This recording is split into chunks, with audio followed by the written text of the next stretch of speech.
Balakrishna, consultant ophthalmologist and LASIK surgeon. ఈరోజు dry ice గురించి తెలుసుకుందాం. సో డ్రై ఐస్ అంటే కళ్ళు పొడిబారడం.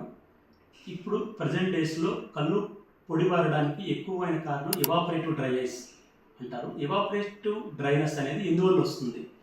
ఇప్పుడు చిన్నపిల్లలు, పెద్దవాళ్ళు అందరూ ఎక్కువగా మొబైల్ సిస్టమ్ చాలా ఎక్కువ యూజ్ చేయడం వల్ల కంటి సర్ఫేస్ పైన ఉండే టీర్ ఫిల్మ్ అనేది ఇవాపరేషన్ అనేది అయిపోతుంది.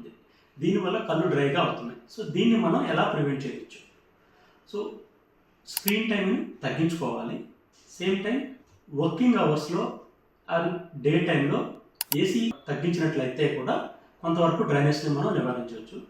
అధిక మోతాదుల్లో వాటర్ తీసుకోవడం, omega 3 fatty acid containing foods like sea foods, flax seeds, chia seeds వంటివి తీసుకోవడం వల్ల కూడా డ్రైనెస్ని మనం కొంతవరకు నివారించవచ్చు. Thank you.